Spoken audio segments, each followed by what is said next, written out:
നമുക്കറിയാം, കേരളത്തിൽ ധാരാളം നാട്ടുവഴികളുണ്ട്. ആ നാട്ടുവഴികളിലൂടെ ഉള്ള സഞ്ചാരം എത്രത്തോളം മനോഹരമാണ് എന്നതിനെക്കുറിച്ച് നമുക്ക് ഇന്നൊന്ന് കണ്ടു നോക്കാം.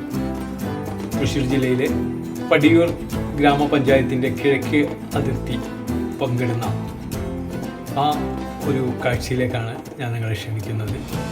നാട്ടുവഴിയിലൂടെ 80കളുടെ കാലം മുതൽ ടൂറ് പോകുക എന്നത് ഞങ്ങളുടെ ഒരു ഹരമായിരുന്നു. ബീച്ചിയും മലമ്പുഴയും മൂന്നാറും തേക്കടിയും നെല്ലിയാമ്പതിയും പറമ്പിക്കുളവും അതിരപ്പള്ളിയും വാഴ്ചാലും മലക്കപ്പാറയും വാൽപ്പാറയും എന്നുവേണ്ട ഊട്ടിയും കൊടൈക്കനാലും പൊള്ളാച്ചിയും പളനിയും എല്ലാം ആ ചെറുപ്രായത്തിലെ ഞങ്ങൾ നടന്നു കയറി ആസ്വദിച്ചിട്ടുണ്ട്. രാത്രികളുടെ യാമങ്ങളിൽ ഒത്തുചേരുന്ന സൗഹൃദ സദസ്സിൽ നാമ്പ് പൊട്ടുന്ന ആശയം പിറ്റേ ദിവസം കിഴക്ക് വെള്ളി കീറുന്നതിന് മുമ്പ് ഞങ്ങൾ യാത്ര പുറപ്പെട്ടിട്ടുണ്ടാവും.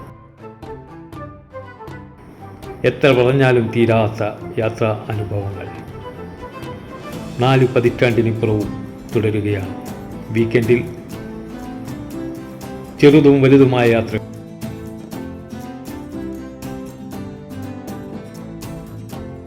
കഴിഞ്ഞ മാസം മാമലക്കണ്ടം ആയിരുന്നു എങ്കിൽ ഇന്ന് നാട്ടുവഴികളിലൂടെ ഒരു സഞ്ചാരം.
തൃശ്ശൂർ ജില്ലയിലെ പടിയൂർ ഗ്രാമപഞ്ചായത്തിൻ്റെ കിഴക്കൻ അതിർവരമ്പിലൂടെയുള്ള ഒരു യാത്ര.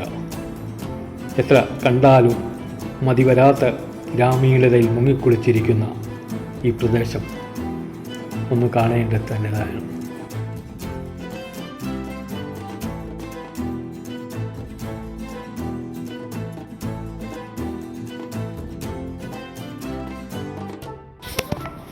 പച്ചവിരിച്ച് കിടക്കുന്ന വിശാലമായ പുൽത്തകിടുകൾ,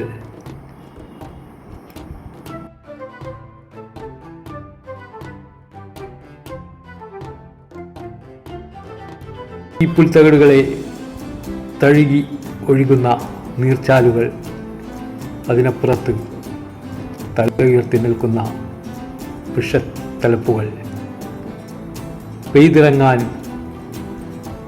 ഒരുങ്ങി നിൽക്കുന്ന കാർമേഘങ്ങൾ, ഒളിഞ്ഞു നോക്കുന്ന നീലാകാശം, വെള്ളിമേഘ കൂട്ടങ്ങൾ, അങ്ങനെ വർണ്ണിച്ചാൽ തീരാത്ത അത്രയും വർണ്ണക്കാഴ്ചകൾ നമ്മൾക്ക് ഈ പ്രദേശത്ത് കാണാൻ കഴിയും. ഒരു വൺ ഡേ ട്രിപ്പ് ഫാമിലിയുമൊത്തോ അതുമല്ലെങ്കിൽ സുഹൃത്തുക്കളുമൊത്തോ ഇതിലെ ഒരു ചെറിയ സഞ്ചാരം, ആ നീർച്ചാലുകളിൽ തഴുതിയെത്തുന്ന കാറ്റിൻ്റെ, ഇളം കാറ്റിൻ്റെ ആ അനുഭവം ഒന്ന് വേറെ തന്നെ. നാട്ടുവഴികളിലൂടെ കേരളത്തിൽ എത്രയെത്ര നാട്ടുവഴികളാണ്. കേരളത്തിൻ്റെ ഗ്രാമീണ ഭംഗി മുത്തശ്ശിക്കഥകളായി മാറിക്കൊണ്ടിരിക്കുന്ന ഈ സമകാലീനതയിൽ ഈ നാട്ടുവഴിയിലൂടെ യാത്ര എത്രത്തോളം ആസ്വദിക്കാം എന്നത് തന്നെയാണ് നാം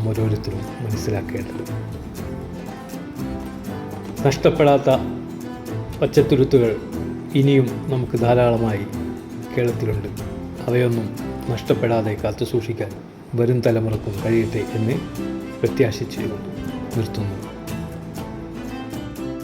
എൻ്റെ സുഹൃത്തുക്കൾ സക്കീർ മാഷും അഡ്വക്കേറ്റ് സാബാനുമൊത്തുള്ള ഇന്നത്തെ യാത്ര ഈ മനോഹര തീരത്തേക്കായിരുന്നു. അടുത്ത ഒരു എപ്പിസോഡിൽ കാണുന്നതുവരെ ഗുഡ് ബൈ.